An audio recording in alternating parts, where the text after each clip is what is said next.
and gentlemen, good morning and welcome to Guildhall.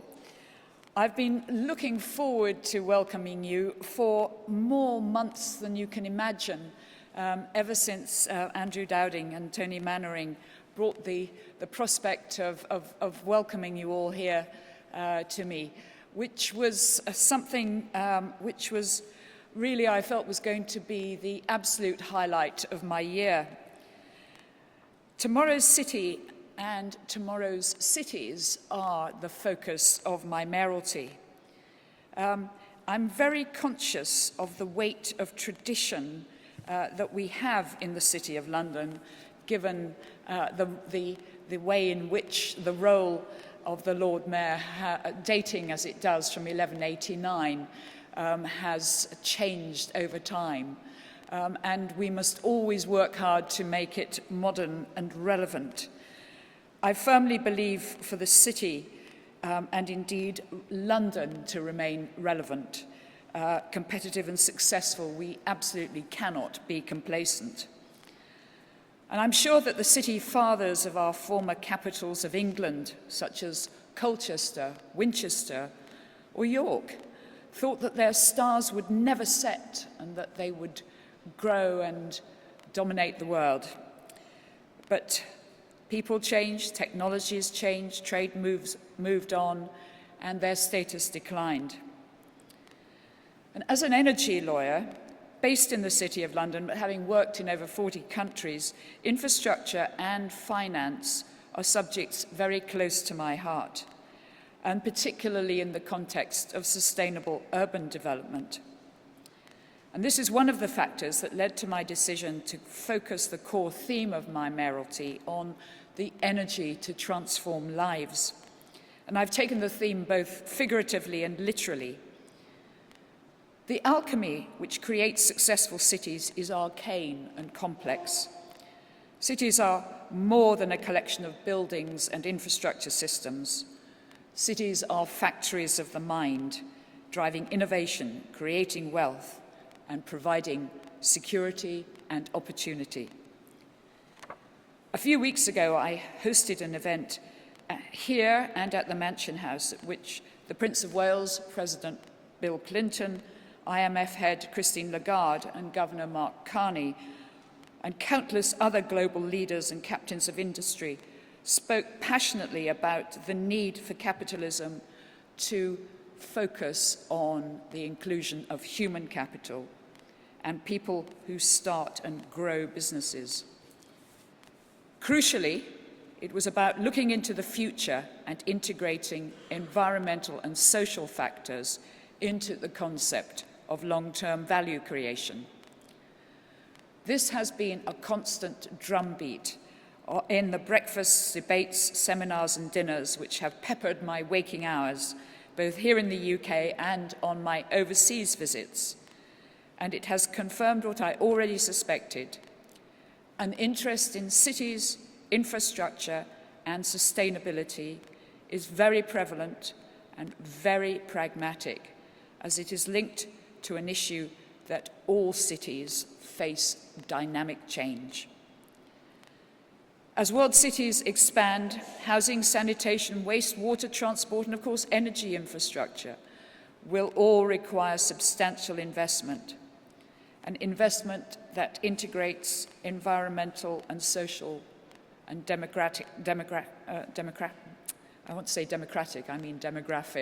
factors that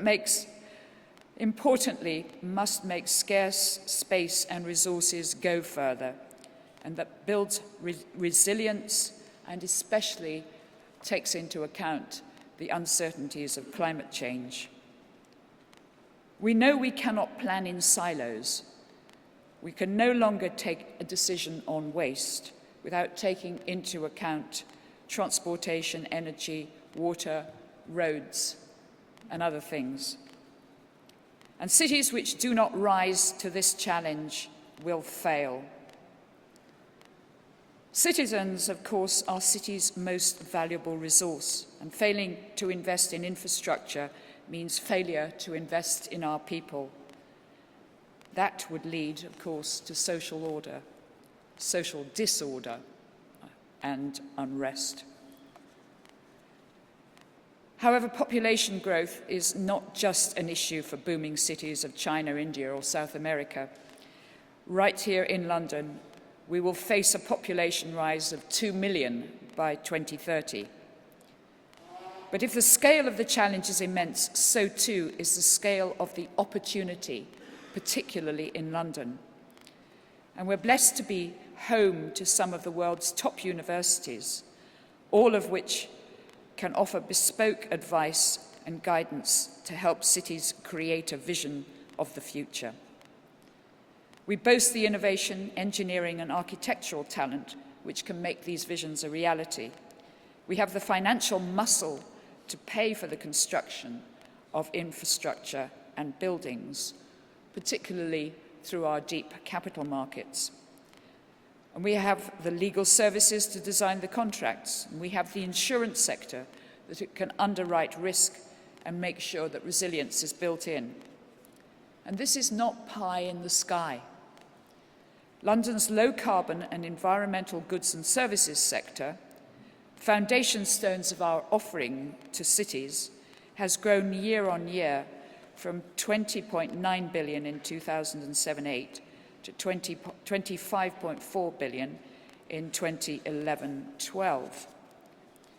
The sector contains over 9,200 companies and employs over 163,500 people, some of whom were present at the demand-led innovation competition, which took place at the beginning of this month, hosted by the City of London and organised by the Institute of Sustainability and the Better Buildings Partnership.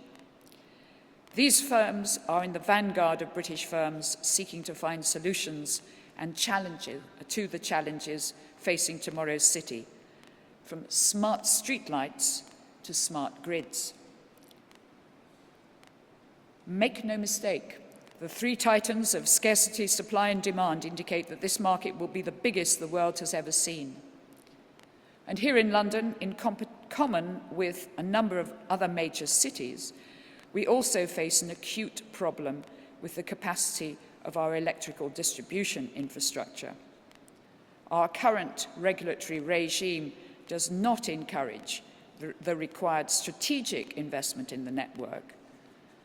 And people complain to me about superfast broadband and mobile phone connectivity right here in the City of London.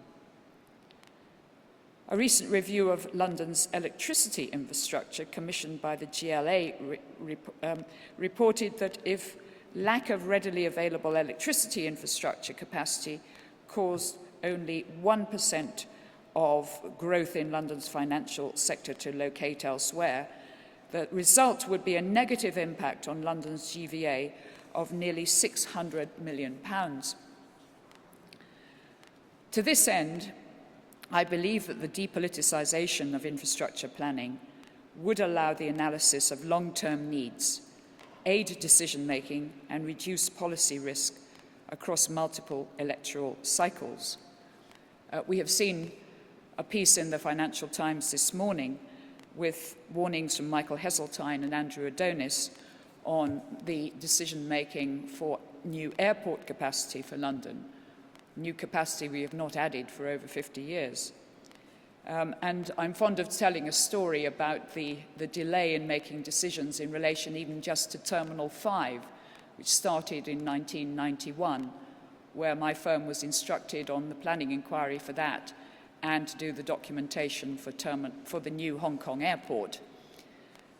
Within 10 years, the new Hong Kong airport had been operational for 3 years. There was no planning decision, even though the planning inquiry had ceased some years before. There was still no planning decision on Terminal 5 at Heathrow 10 years later. Many countries actually separate the determination of public interest need from local siting or planning permission, with impacts on the local community and the environment carefully resolved by consensus building and technical review, rather than judicial process. But to finish, where should investment funding come from?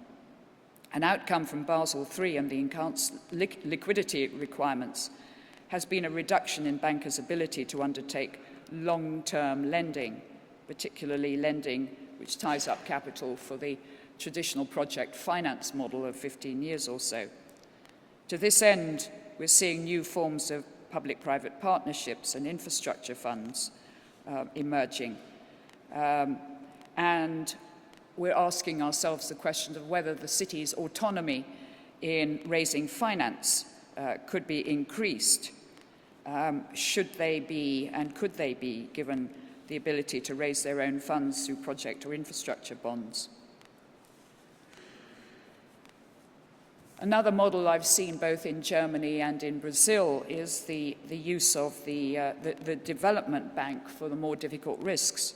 And we have now the Green Investment Bank as an interesting model emerging. But there are plenty of people who are interested in funding infrastructure projects, and they seem to be coming from the overseas pension funds who are located here from Canada, Australia, and America, who are active players and taking a long-term view.